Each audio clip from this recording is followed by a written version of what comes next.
न जाने कहाँ की लुगाई की बात कर रहा था ये। इसे ये नहीं मालूम कि ये राजस्थान की धरती है और राजस्थान की धरती पर जो महिला होती है वो क्या होती है। जहाँ पालकी में पर्दों से ढक चलने वाला यौवन, यहाँ पालकी में पर्दों से ढक चलने वाला यौवन शरद पूर्णिमा के चंदा से ज्यादा जिसका आकर्षण मखमल पर चलने से जिनके छिल जाते थे कमल चरण, वो कामिनियां रणचंडी बन करती हरि का मान दलन।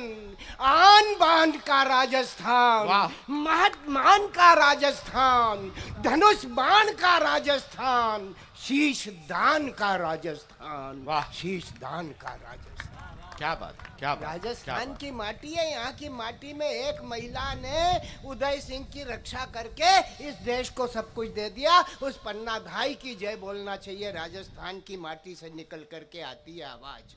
राजस्थान बोलता है जय हो उस स्वतंत्रता के मतवाले की। यहाँ से वहां तक बहुत सारी वीरांगनाएं और वीर पुरुष बैठे हुए हैं। मैं राजस्थान की माटी को अपने मस्तक पर चढ़ा करके आपकी वंदना में यह आपको सादर समर्पित करना चाहता हूँ। मैं कहना चाहता हूँ कि जय हो उस स्वतंत्रता के मतवाले की, चेतक की जय हो उस भाले की, सबसे पहले जय उस पन्नादाई की प्रतिछवि बन गई जो चंडी माई की। वाह वाह, प्रतिछवि बन गई जो चंडी माई की। क्यों कि राणा प्रताप का बीज उदय सिंह, राणा प्रताप का बीज कर लिया रक्षित, वरना इतिहास कहां करता है असर्जित। क्या बात। राणा प्रताप का बीज कर लिया रक्षित, वरना इतिहास कहां करता यशर्जित। वह पहले देशभक्त, फिर मां और फिर दासी थी। वह पहले देशभक्त, फिर मां और फिर दासी थी। दिल में शिव सा कर्तव्य देह काशी थी। वाह, क्या बात, क्या बात। वह पहले देशभक्त, फिर मां और फिर दासी थी। उर्मे शिव सा कर्तव्य देह काशी थी। वह अंधकार से कष्टों की त्राता थी। पन्ना दाई मत कहो राष्ट्र माता थी। पन्ना दाई मत कहो राष्ट्र माता थी। पन्ना दाई मत कहो। आपकी मानसिकता के दरवाजे पर ये एक छंद मैंने आपके चरणारविंद में रखा। राजस्थान की माटी को मस्तक पर लगा करके रखा।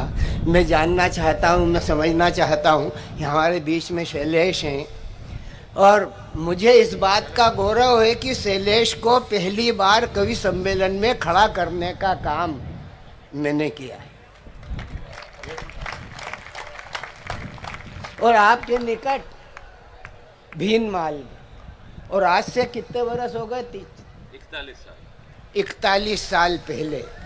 आज 41 साल की वो परंपरा का निर्वहन करते हुए शैलेश हमारे बीच में उपस्थित हैं और वो पूरे देश के लोगों के चेहरे पर मुस्कुराहटों के यज्ञ करते हुए दिखाई देते हैं।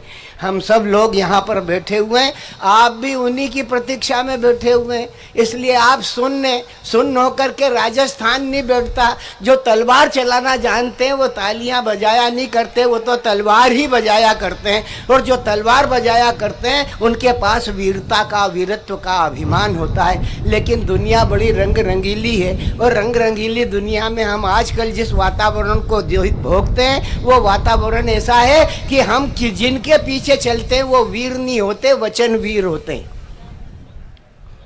और वो होते हैं नेता। उनकी सारी स्थिति ये होती है कि एक कुत्ते ने एक नेता को काटा तो गांव के सारे कुत्तों ने मिलकर उस कुत्ते को ही खूब डांटा। एक कुत्ते ने एक नेता को काटा तो गांव के सारे कुत्तों ने मिलकर उस कुत्ते को बहुत डांटा। एक बूढ़े कुत्ते ने नेक सलाह देते हुए उस कुत्ते से कहा कि अबे 14 इंजेक्शन लगवा ले। एक बूढ़े कुत्ते ने नेक सलाह देते हुए उस कुत्ते से कहा कि अबे 14 इंजेक्शन लगवा ले वरना भाषणबाजी करेगा। 14 इंजेक्शन लगवा ले वरना भाषणबाजी करेगा और या फिर इस जनता के हाथों बिना मौत मरेगा। अरे यार तू तो शताब्दियों की कहावत को पढ़ता है। आपका ध्यान चाहूंगा इन पंक्तियों पर समझने की बात निवेदन कर रहा हूं। अरे यार तू तो शताब्दियों की कहावत को पढ़ता है। अरे यार तू तो शताब्दियों की कहावत को पढ़ता है, कोई अपने बिरादर को भी काटता है। बूढ़े कुत्ते की बात सुनकर छोटे कुत्ते ने कहा, दादा तू उम्र में बड़ा पर अकल से नादान है। अरे इस नेता को कुत्ता कहना कुत्ते का अपमान है। कविता ऐसे भी हो जाती भाई साहब। मैं आपकी मानसिकता को समझ रहा हूं। हाँ, जानी ने पीछे से एक थैली उठाई है और थोड़ी देर में शैलेश आपके बीच में आ जाएंगे। हम सबको जिनका इंतजार है उन्हीं का इंतजार है। लोगों का बीच में एक ग्लैमर है, लेकिन मैं आपको बात से जोड़ना चाहता हूँ और आप जुड़ भी रहे हैं। आप यहाँ पर जो बाढ़ बेर के वहाँ पर सीमा के किनारे खड़े बैठ करके अपने जीवन को यापन करते हैं, निस्संदेह आपकी वीरता और आपकी ऊर्जा और आपकी चेतना कविता से भी जुड़ जाएगी तो हम लोग का आना यहाँ पर सार्थक हो जाएगा। अन्यथा इस माहौल में हम अपनी बात कह करके चले जाएंगे। स्वागत। सावन का सोमवार था, महिलाओं का त्योहार था। हमारी श्रीमती बना रही थी खाना और हमको भी था दफ्तर जाना। हमने कहा अरे भाग्यवान, परेशान हो गए हम तो सिर पकड़े, कब से ढूंढते हैं और मिलते नहीं कपड़े। हमने कहा अरे भाग्यवान, परेशान हो गए हम तो सिर पकड़े, कब से ढूंढते हैं और मिलते नहीं कपड़े। श्रीमती जी ने सुना तो मुस्काती आई, फिल्म की एक लाइन दोहराती आई। आकर के वो हमसे बोली कि अरे हाय हाय ये मजबूरी, ये मौसम और ये दूरी। अरे तेरी 2 टकिया दी नौकरी, मेरा लाखों का सावन जाए। जब हमने अपनी श्रीमती जी का रंग देखा, बातचीत का तरीका और ढंग देखा तो हमने भी अपना रवैया और रंग बदला, बातचीत का पैतरा और ढंग बदला। हमने कहा अरे ओ मेरे ससुर की छोरी, बंबई शहर की गोरी, अरे बिन 2 टकिया दी नौकरी तेरा कैसे पेट भराए और हाथ में नहीं हो नकदुल्ला तो भाड़ में सावन जाए। क्या बात है, वाह वाह, क्या बात। यार वीरता की आप जिस तरीके से यहाँ पर बैठे हुए हैं, ऐसा नहीं लगता कि कवि सम्मेलन में बैठे हुए हैं। आपकी उत्फुल्लता चाहिए, आपकी तरंगिता चाहिए। राजस्थानी वीरों के रंग की तरह आप बैठ के कविता का आनंद लें। जब अगर आपको अच्छा लगे ताली लें, बुरा लगे तो गाली दें, लेकिन जिंदे होने का सबूत तो दें कि हमें भी लगे कि आप लोग यहाँ पर बैठ करके कविताएं सुन रहे हैं। इतने कवि कविता पाठ करके चले गए और आप यहाँ पर बैठे हुए हैं, आपको अच्छा लगेगा। आप जिनकी प्रतीक्षा करते हैं, इंतजार में आनंद है और उस आनंद को वही समझ सकता है जो इंतजार करता है। और हम आपके इंतजार को आगे बढ़ा करके नहीं चाहते। सभी ने संक्षिप्त रूप से काव्य पाठ किया है और सभी ने जब संक्षिप्त रूप से काव्य पाठ किया है तो हम काहे को लंबा खींचेंगे।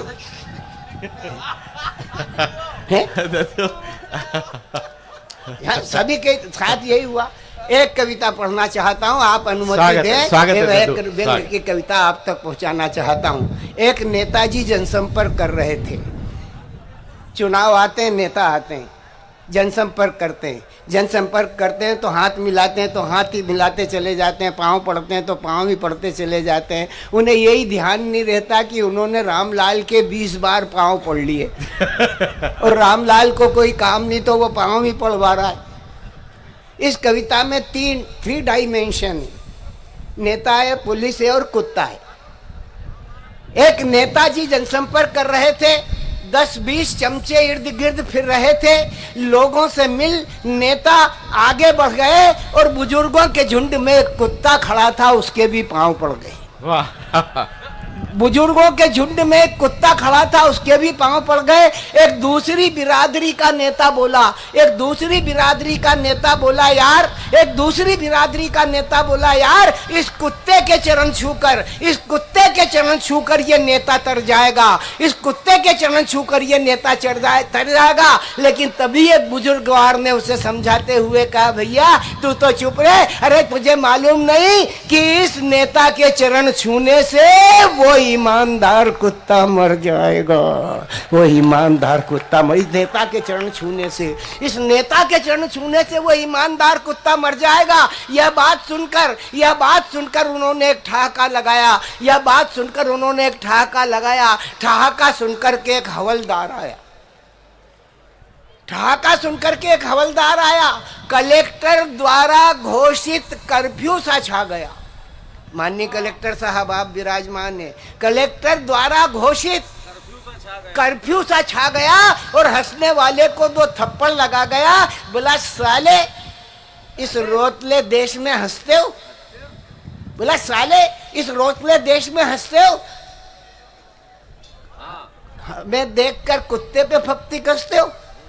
प्यार झुकता नहीं, वक्त रुकता नहीं जनाब। तुम हमें किस लिए कहते हो जरा, तुम हमें किस लिए कहते हो खराब? हमने कहा, हेड साहब आप फोकटी ताव खा रहे हैं, जोश में आ रहे हैं। हमने कहा, सेठ साहब आप फोकटी ताव खा रहे हैं, जोश में आ रहे हैं। वो बोला, बेटा फोकट नगद अभी निकल जाएगा, वो देख सामने से सूबेदार आ रहे हैं। सूबेदार मोटरसाइकिल पर विराजे थे, चेहरे पर रोबदार मूंछों को साजे थे। कहने लगे, पुलिस को कुत्ते से मिलाते हो, ईमानदारी का मजाक उड़ाते हो, अड़चन पैदा करते सरकारी काम में, डांट तो डालूंगा साले मुद्दाम में। लाओ जरा जेब से सिगरेट निकालो, गर्मी है होटल से लस्सी मंगवा लो। हमने कहा, सिगरेट हम पीते नहीं है, लस्सी मंगवाते मगर पैसे नहीं है। इतना सुनना था। थानेदार गनवाए फटपटी से उतरे और हमारे पास आए। बोले, हमें देख के शराफत छाड़ते हो, चुनाव के मौसम में गलत पर्चे बांटते हो। ये रहे पर्चे, अब सीधे जेल जाओगे। शराफत क्या चीज है पक्की समझ जाओगे। अरे बेटा, ड्रेस में तो हमसे हमारे बाप डरते हैं,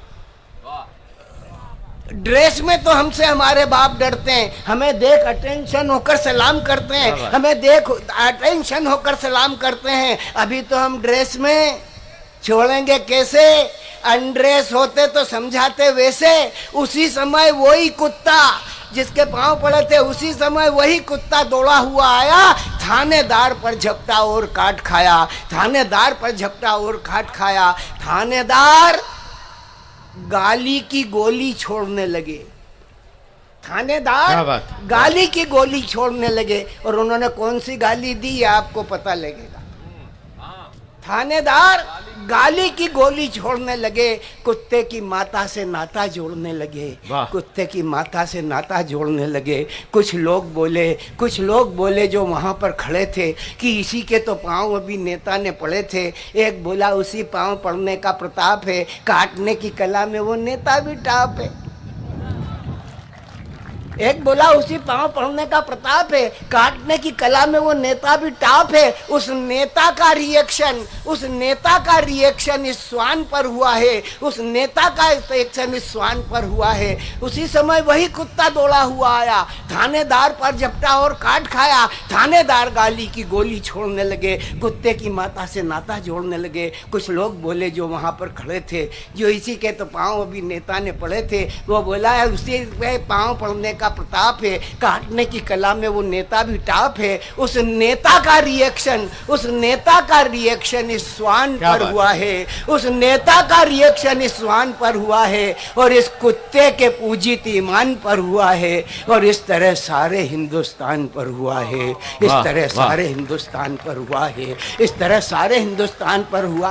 हवलदार ने कुत्ते को डंडा मारा। पे करता वो दूर गिर पड़ा बेचारा।